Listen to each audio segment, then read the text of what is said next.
नमस्कार। आज हम बात करने वाले हैं एक बहुत ही अहम सवाल पर। 2025 आ गया है और बहुत से लोग सोच रहे होंगे कि भाई शेयर बाजार में निवेश कैसे शुरू किया जाए, खासकर वो लोग जो इस दुनिया में बिल्कुल नए हैं। जी, ये सवाल आजकल बहुतों के मन में है। तो हमारे पास एक गाइड है जो खास शुरुआती लोगों के लिए ही बनाया गया है। और आज हमारा मकसद है कि इस गाइड की जो मुख्य बातें हैं उन्हें आसान भाषा में समझें और ये भी देखें कि 2025 में इनका क्या मतलब है। तो चलिए फिर इस विषय की गहराई में उतरते हैं। बिल्कुल। हम आज क्या क्या बात करेंगे। पहले तो ये शेयर बाजार होता क्या है, फिर पैसा लगाने से पहले क्या सोचना चाहिए, क्या तैयारी करनी चाहिए, निवेश के कौन कौन से रास्ते हैं, खाता कैसे खोलें, पहला निवेश कैसे करें। हाँ, और शेयरों को परखने के तरीके क्या हैं? कौन सी स्मार्ट रणनीतियां अपना सकते हैं? सही कहा। और लगातार सीखते रहना क्यों जरूरी है, कौन सी आम गलतियां हैं जिनसे बचना चाहिए, और सबसे जरूरी सही मानसिकता क्या हो। जी, तो सबसे पहले एकदम बेसिक बात, शेयर या स्टॉक का मतलब क्या है। सीधा सा मतलब है किसी कंपनी में आपकी एक छोटी सी हिस्सेदारी। हाँ, बिल्कुल। और शेयर बाजार वो जगह, वो मंडी जहां ये हिस्सेदारियां मतलब ये शेयर्स खरीदे और बेचे जाते हैं। जैसे भारत में एनएसई, बीएसई हैं। और अमेरिका में NYSE, NASDAQ। अच्छा, फिर आते हैं ये म्यूचुअल फंड और ईटीएफ। ईटीएफ मतलब एक्सचेंज्ड ट्रेडेड फंड। ये क्या चीज़ है? इन्हें आप ऐसे समझ सकती हैं कि ये एक तरह की टोकरी हैं, जिनमें बहुत सारे अलग-अलग शेयर्स होते हैं। कोई प्रोफेशनल मैनेजर इन्हें संभालता है। अच्छा, मतलब एक शेयर खरीदने के बजाय पूरी टोकरी खरीद ली। हाँ, कुछ वैसा ही। इससे आपका जोखिम बढ़ जाता है। और इंडेक्स जैसे निफ्टी 50 या S&P 500, ये समझिए बाजार के टॉप खिलाड़ियों की एक टीम है।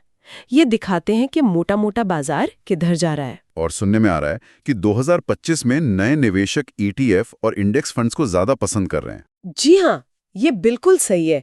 इसकी वजह है कि इनमें खर्चा कम होता है और जैसा मैंने कहा, जोखिम भी कम होता है क्योंकि आपका पैसा कई कंपनियों में बंट जाता है। तो ये बेसिक्स जानना जरूरी क्यों है इतना? देखिए, ये जानना इसलिए जरूरी है ताकि आपको पता हो कि आपका पैसा लग कहाँ रहा है ना? अंधेरे में तीर चलाने जैसा नहीं होना चाहिए। और ETF या इंडेक्स फंड्स में जोखिम कम होने का कारण है विविधीकरण, मतलब डाइवर्सिफिकेशन। वो कहते हैं ना, सारे अंडे एक टोकरी में नहीं रखने चाहिए। हाँ हाँ, सुना है। बस वही बात है। अगर एक कंपनी अच्छा नहीं कर रही तो दूसरी शायद कर रही होगी। इससे आपका कुल नुकसान कम हो सकता है। ये बात तो समझ आई। अच्छा, अब निवेश करने से पहले क्या ये सोचना जरूरी है कि हम निवेश कर क्यों रहे हैं, मतलब वित्तीय लक्ष्य। बहुत जरूरी है। सबसे पहला सवाल यही होना चाहिए। तो क्या लक्ष्य हो सकते हैं? क्या थोड़े समय में पैसा बनाना है, मतलब साल 2 साल में, या लंबी अवधि के लिए 5, 10, 20 साल के लिए धन जमा करना है? हाँ, और ये भी कि मकसद क्या है। रिटायरमेंट, घर खरीदना है, बच्चों की पढ़ाई, या बस थोड़ी एक्स्ट्रा इनकम चाहिए। और एक मुश्किल सवाल, कितना जोखिम ले सकते हैं? मतलब अगर निवेश किया हुआ पैसा कल 20-30% गिर जाए तो क्या होगा? हाँ, ये जानना बहुत जरूरी है। क्या आप घबरा कर बेच देंगे या टिके रहेंगे? इसी से जुड़ा एक नियम अक्सर सुनने को मिलता है कि वही पैसा लगाओ जिसकी जरूरत अगले 3-5 साल ना हो। बिल्कुल सही। ये एक तरह का सेफ्टी रूल है। तो ये लक्ष्य और जोखिम समझने से फायदा क्या होता है? देखिए, जब लक्ष्य साफ होता है तो फैसले लेना आसान होता है। अगर रिटायरमेंट के लिए 20 साल का लक्ष्य है तो आप रोज-रोज की बाजार की गिरावट से परेशान नहीं होंगे। और अपनी जोखिम सहने की क्षमता जानने से आप भावनाओं में बहकर गलत फैसले लेने से बचते हैं। जैसे अगर पता है कि आप ज्यादा नुकसान नहीं झेल सकते तो आप सुरक्षित विकल्प चुनेंगे। ठीक है, लक्ष्यों के अलावा और क्या तैयारी चाहिए? शायद अपनी आर्थिक स्थिति को मजबूत करना। जी हाँ, ये बहुत अहम है। शेयर बाजार में कूदने से पहले कुछ चीजें ठीक कर लेनी चाहिए। जैसे कि? सबसे पहले एक इमरजेंसी फंड, कम से कम 6 महीने के जरूरी खर्चों के बराबर पैसा ऐसी जगह रखना जो आसानी से मिल जाए, जैसे सेविंग्स अकाउंट या लिक्विड फंड। अच्छा, ताकि नौकरी चली जाए या कोई मेडिकल इमरजेंसी आ जाए तो दिक्कत ना हो। बिल्कुल। दूसरा, हेल्थ इंश्योरेंस जरूर होना चाहिए, और अगर आप पर निर्भर लोग हैं तो लाइफ इंश्योरेंस भी। और कर्ज का क्या, जैसे क्रेडिट कार्ड का बिल या महंगा लोन? हाँ, अगर कोई ज्यादा ब्याज वाला कर्ज है तो बेहतर है पहले उसे चुका दें, क्योंकि उसका ब्याज शायद आपके निवेश रिटर्न से भी ज्यादा हो सकता है। तो ये सारी तैयारी एक तरह का सुरक्षा जाल है। एकदम सही। अगर हम इसे बड़ी तस्वीर से जोड़कर देखें तो ये एक सेफ्टी नेट है। मान लीजिए ये तैयारी नहीं है और बाजार गिर गया और आपको पैसे की जरूरत पड़ गई, तो शायद आपको मजबूरी में अपने शेयर घाटे में बेचने पड़े। लेकिन अगर ये सुरक्षा कवच है तो आप बाजार की गिरावट झेल सकते हैं, घबराकर बेचेंगे नहीं। ये हुई पते की बात। चलो, बुनियाद मजबूत हो गई, लक्ष्य भी पता चल गए। अब आते हैं निवेश के विकल्पों पर। 2025 में क्या क्या ऑप्शंस हैं?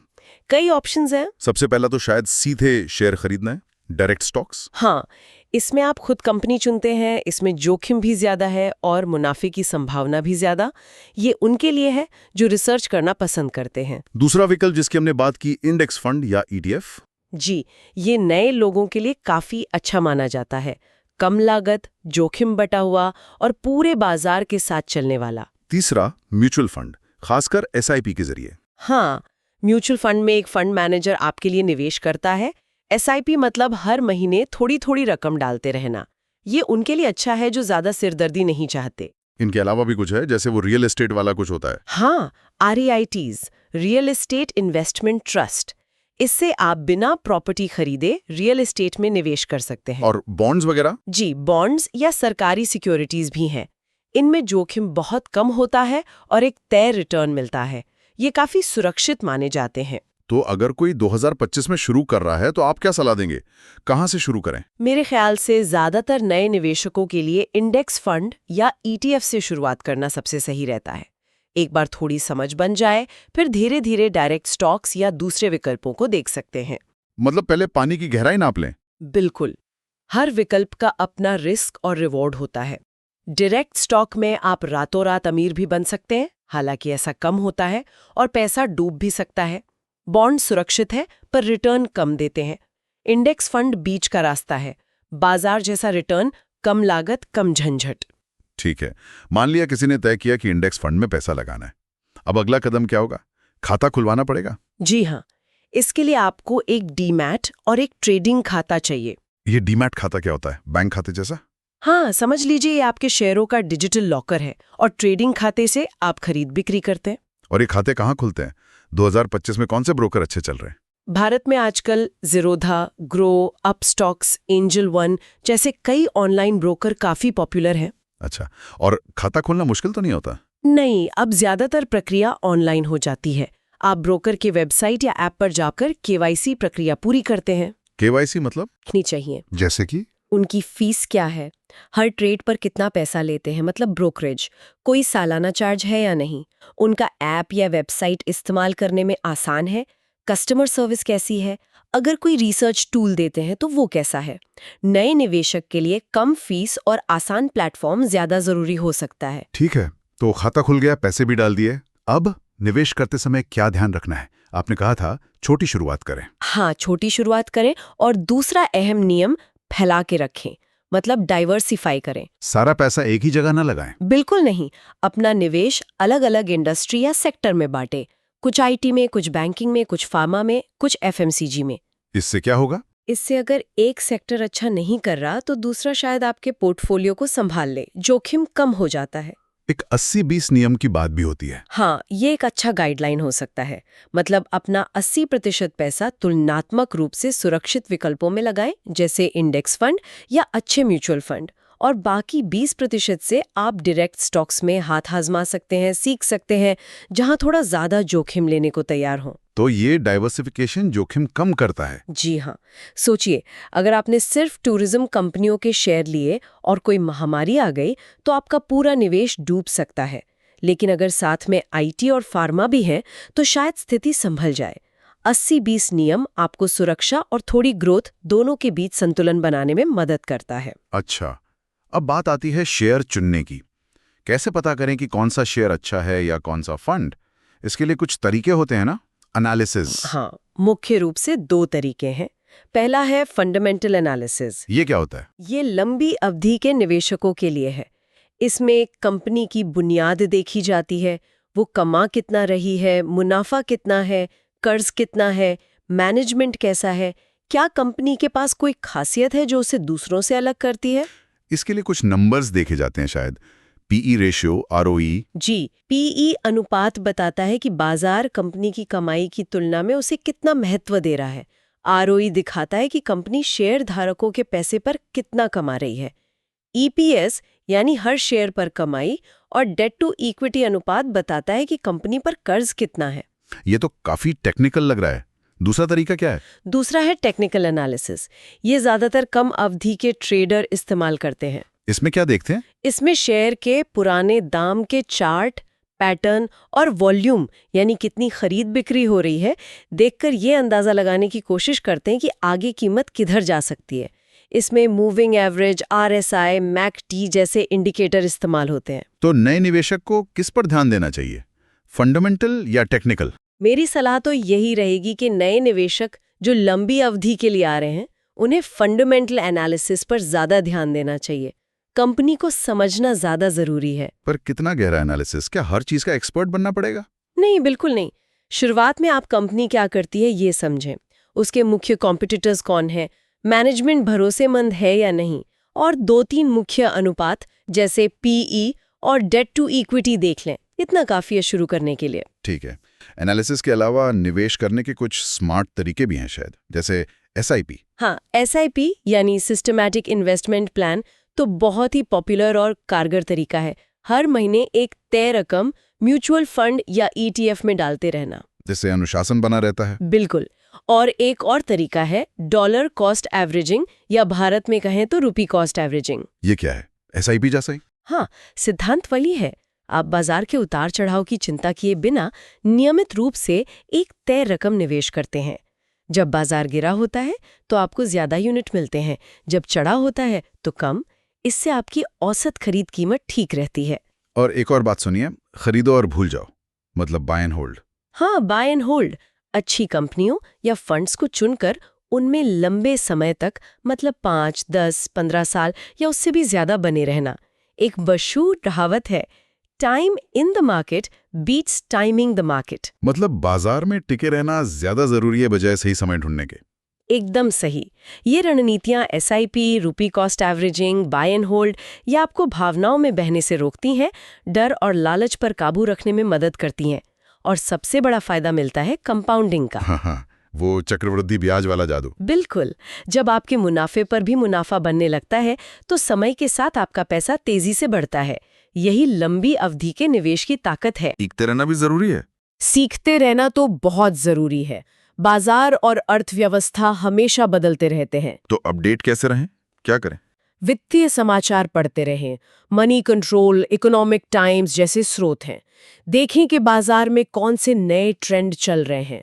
जैसे 2025 में एआई, ग्रीन एनर्जी, ईवीज की बहुत बातें हो रही हैं। लेकिन सिर्फ खबरों पर भरोसा ना करें।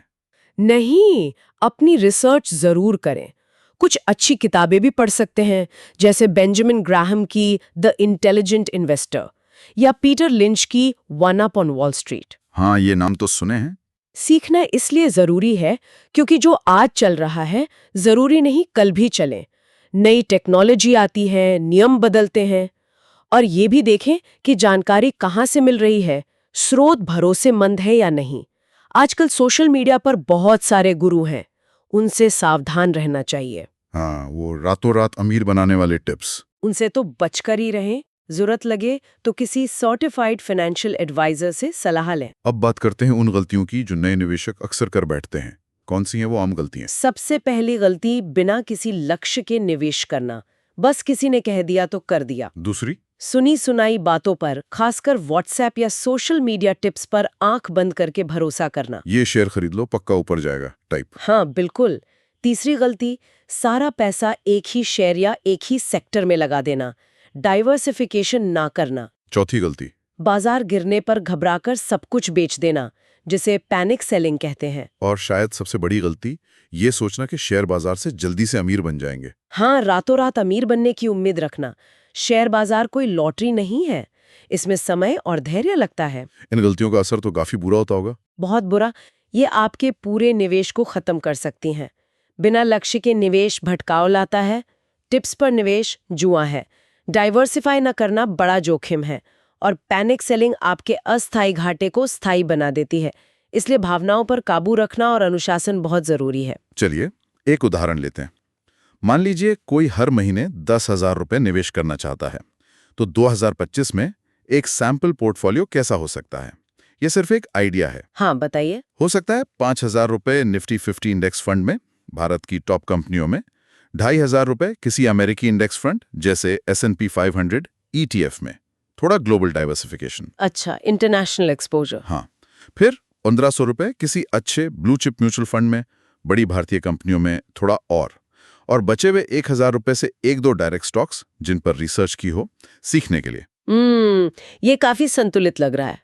इसमें घरेलू, अंतर्राष्ट्रीय, index, mutual fund, direct stock सब शामिल हैं। और अगर ये 10,000 रुपए हर महीने मान लीजिए 12% सालाना रिटर्न के साथ 15 साल तक चलता रहे तो कितना बन सकता है? ये कंपाउंडिंग की वजह से एक काफी बड़ी रकम बन सकती है। हिसाब लगाएं तो करीब 50 लाख रुपए के आसपास। देखा, ये है लंबी अवधि और नियमित निवेश का कमाल। बिल्कुल। इस उदाहरण में डाइवर्सिफिकेशन भी है और नियमितता का महत्व भी दिखता है। शर्त बस यही है कि आप टिके रहें। तो इस पूरी चर्चा का सार क्या है? सफल होने के लिए सही सोच, सही मानसिकता क्या होनी चाहिए? मेरे हिसाब से 4 बातें सबसे जरूरी हैं। क्या है वो? पहला, धैर्य। रातों रात कुछ नहीं होता। दूसरा, अनुशासन। नियमित रहें, अपनी योजना पर टिके रहें। तीसरा, तर्कसंगतता। डर या लालच को अपने फैसलों पर हावी न होने दें। और चौथा, लंबी अवधि की सोच रखें। इसे जल्दी पैसा बनाने की स्कीम नहीं, बल्कि धन निर्माण की यात्रा समझें। तो कहने का मतलब है कि सही मानसिकता ही आपको इस सफर में सफल बनाएगी। हाँ, क्योंकि बाजार में उतार चढ़ाव तो आएंगे ही, ये इसकी फितरत है। जो निवेशक इन तूफानों में शांत रहकर अपनी नाव चलाते रहते हैं, वही किनारे पहुंचते हैं। ये सिर्फ रिटर्न कमाने का खेल नहीं है, ये अपने वित्तीय लक्ष्यों को पाने का एक जरिया है। बहुत खूब। तो संक्षेप में 2025 में शुरुआत करने वालों के लिए पहले अपनी नींव मजबूत करें, इमरजेंसी फंड, बीमा, कर्ज से मुक्ति, फिर लक्ष्य तय करें, बाजार की बेसिक बातें समझें। हाँ, फिर डीमैट खाता खोलें। शुरुआत छोटी और सुरक्षित रखें, जैसे इंडेक्स फंड या ETF से। अपने निवेश को फैलाएं, फंडामेंटल एनालिसिस सीखें, SIP और बाय एंड होल्ड जैसी रणनीतियां अपनाएं। और लगातार सीखते रहें, गलतियों से बचें और सबसे जरूरी धैर्य और अनुशासन रखें। बिल्कुल। जाते जाते मैं श्रोताओं के लिए एक सवाल छोड़ना चाहूंगी। आज की इस बातचीत के बाद वो सबसे पहला छोटा कदम कौन सा है जो आप अपनी निवेश यात्रा शुरू करने के लिए उठा सकते हैं? क्या वो अपने लक्ष्य लिखना है, या इमरजेंसी फंड के लिए सोचना है, या किसी ब्रोकर के बारे में पढ़ना है? इस पर सोचिएगा जरूर, क्योंकि पहला कदम उठाना ही सबसे अहम होता है। ये बहुत अच्छा सवाल है। इस गहरी और व्यावहारिक चर्चा के लिए आपका बहुत बहुत धन्यवाद। धन्यवाद। उम्मीद है ये जानकारी उन सभी के काम आएगी जो 2025 में शेयर बाजार में अपना पहला कदम रखने की सोच रहे हैं।